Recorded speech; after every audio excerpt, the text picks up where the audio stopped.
Hey guys, it's Celine. It is Friday, the 13th, is it? Yes, yay, Friday 13th. Haha. Of January 23. So there, right? I did a first time, actually, Tree of Life spread with my new completed set of little oracle cards that I made myself. So I'm actually kind of chuffed to see how this works out for myself. It's kind of a test run in a way. Then again, I might take this just slightly more seriously. It's also about taking things, in a different perspective. Maybe if that's possible, find ways for these images to interact with each other. Hence the larger, kind of a spread like this. Whereas if I just pull one, what I would normally do is I would pull tarot cards from this thing here, which is where I've got a lot of, these. This is a sort of reconstructed small tarot de Marseille, Italian Bologna tarot deck that I have been using quite a bit. I find this really comforting to use. They're, I don't know, they're just really, there's the Five of Swords and the Five of Wands for you. So, I also added the astrological references to each of those cards. So the minors all have cards like that. Let's just grab one from the bottom there. Here we have a Page of Cups that looks like this. I went for this one. This is actually printouts from what was it? The museum. There's an English, probably British Museum, or one of those large historical collections of tarot decks that you can actually browse online on their website. And this is a Bologna Italian TDM deck that I personally really liked because of the faces. The faces are really well done in this deck, and that tends to be rather unusual in Tarot de Marseille. Sometimes the faces are really just plain horrible, but these are really, really friendly. And so, of course, they're all white people because times, in those days, yeah.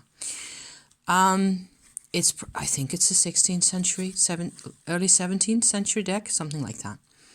Anyway, I have those cards sitting in this bag because they're, look at my hands, they're fairly small. This is like 2 inches and a bit tall or so, and less than an inch, or maybe slightly less than an inch, I don't know, wide. So you can't really shuffle them. I did a lot of messing around with paints. Red ochre paints around the outside, as you can see, just staining bits and pieces. I love that kind of stuff. And I have been sort of looking to complement the tarot that is in here. And there's also, where did it go? It's also probably in here by now. I did a sort of a complementary little tarot set that has Paris, Tarot de Paris Anonyme cards that are like this. So these are majors only, for in the case that you wanted extra majors. Some of them are really different. The Devil card and the Tower card, for example, are really different. So what I will typically do is I will use, I will just grab cards by feel from this bag here that, I've had for a long time. It's a bag I also made myself, but I think a quarter of a century ago at least. So it's lined with cotton and it's got nice, colors and stuff. And this whole set really feels very comfortable. I suppose I have really enjoyed working with this tarot myself, making the cards. First of all, I really enjoyed doing that. I really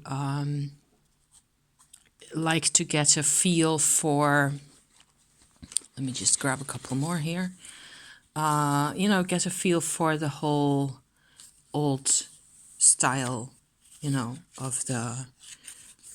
of the cards and what they look like. This is Justice, no? La Papesse, of course. The captions at the bottom are really hard to read sometimes, and that is what they look like in the original deck. There's the devil for you. So there's another very sympathetic, to me at least, looking devil with two little horned demons sitting on either side of him or standing, that kind of thing. So quite a friendly Marseille deck actually, and something I really enjoy working with.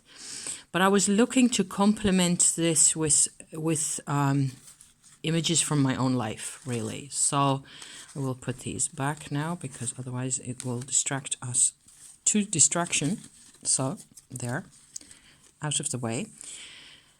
So at first I did a selection of 36 cards, probably 2 years ago, maybe a bit more. I did the same thing, printed them out, stuck them on cardboard like so, and edged them with the same kind of brown pigment paint. That's this one. Looks really red, like this is earth tone, earth pigment, right? So it comes straight out of the earth nearly. It just gets ground very fine and I suppose filtered a bit so that there's no no changes in color necessarily. I like to use that a lot. It kind of ties everything in together really nicely.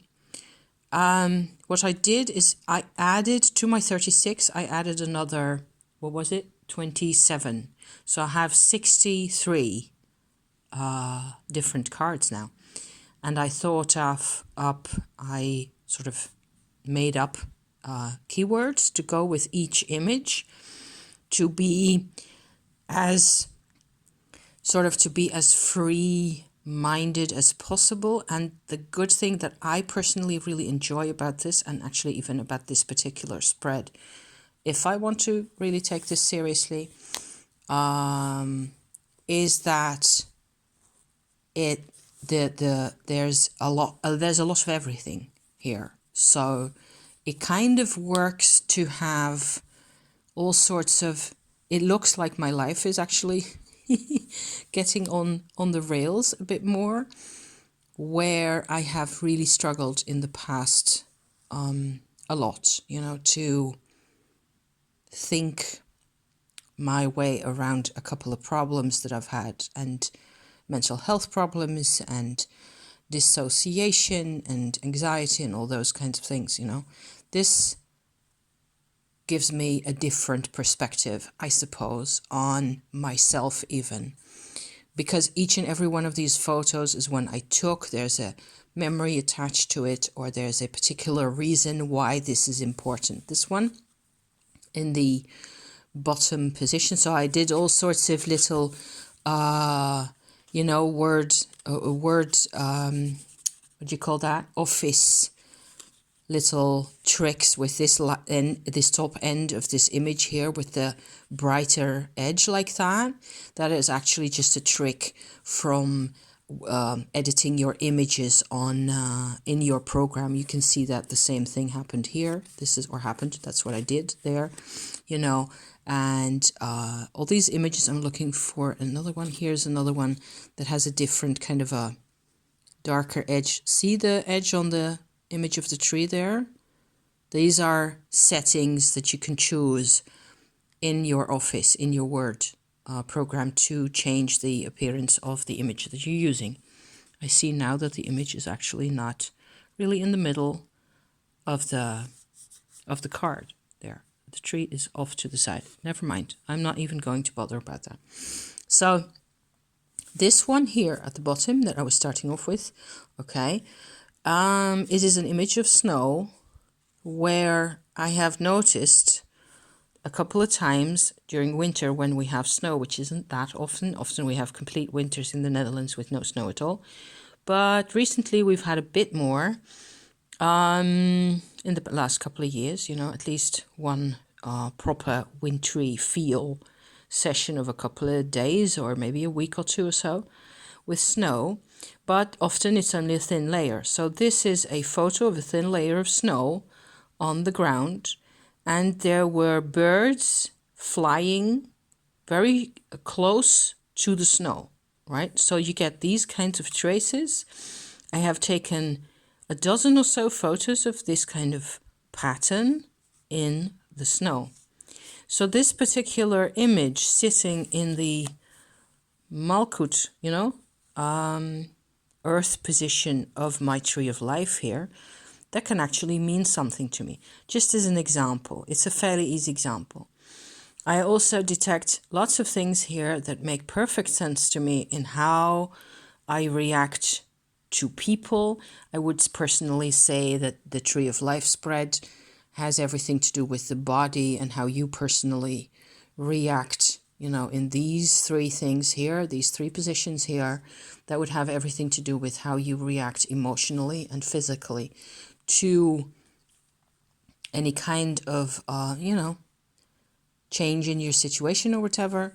This whole cross here with the third as a heart position in the middle, and then these four on either side, definitely for me would represent something of my interactions with people. I could go into a lot of detail, but I won't because it'll just bore everybody, I think. This is a soul position, so I have 11 positions for my tree of life here because that's what I like to do. This is the hidden Sephirot, right? It's the position of the soul, and I get all sorts of influences that I can personally feel. I, of course, am comfortable with these images because I've looked at each and every one of these 100 times. At least, not only while doing these things, but while making the photographs. I've used the photographs in other types of decks. I've printed them out. I really enjoy working with my images. This is it says here Pupilestein, that is actually a megalith, a prehistoric, so Stone Age monument on the side of a little forested valley in Alsace in France that I have visited a number of times with husband. And it is like a earth force place. It's a power place. So it has all sorts of extra earth energy to it. And it's good to even remind myself of that. On the other side, there's a house here. This is it's also a very special story to us that I think vlogged as a witchy vlog at one point a couple of years ago. This is in Italy, in the mountains, in the Dolomite Mountains in the northeast of Italy. It is the original house as is nowadays. This was in 2019 that we visited this place, yes. The house of the Renaissance painter Titian. It's a little museum about his life now, and they've got little pots of his paints and things like that. And you can really get a sense of what the house used to be like, how they organized the house. They had a huge, square fireplace surrounded by stone slabs in the middle of the kitchen in this area here of the house at the top and the second or first floor, depending on how you look at that. Probably behind this window here. There's that. But it was a really special experience for us because we really felt like we just sort of fell into a really strange, nearly psychedelic experience of being outside of time or something, while we were in there. And that experience, it was really sunny. This photo was taken at that time, so probably just before going into the museum and getting into this really strange moment there. There's a fountain, on the front there. This is just the street. I think I'm standing in the middle of the street as I take this photograph. It was a really special experience, and it was really striking that sort of I sort of went into this kind of a trance-like state and connected to what I think of as how life would have been like at the time of Titian. Maybe it was the memory of the house of the 16th century, that I sort of picked up on, and I felt that really deeply, and we just sort of fell into that, and hence the tapping into time kind of a caption there. So there's a story like that for each and every one of these cards, and this is it's just a piece of ice that I photographed that has a lot of bubbles in it, and it sits here in a position that I associate very much with thought. This is the side of the tree of life that has to do with thought. And so I'm kind of wary of this one because I don't know what it means. I'll have to think about that. There's possibilities here for me to think about things, to connect my illustrations to each other also. I appreciate what a rich life I really have, even though some parts of it have been crazy tough. There's a lot of good stuff as well. So just a little intro. I hope you find this interesting. I don't know. There's this one I made actually partly on the computer. This is originally it's just a drawing that I did, and then a photograph of the drawing, and then I worked on the computer using Paint, the Paint program. And I printed that out, and I went in again with inks and things. I don't even remember properly, but it has a lot of meaning. Everything that has meaning is in here in one way or another, and it's kind of satisfying to work with. So yeah, so I'm going to leave it at this for now. I could go on about this for a bit longer, but I will just leave it as is. Go back to my Tumo journal that is right next to me, because more work needs to be done on that one as well. You see I have photos in here as well.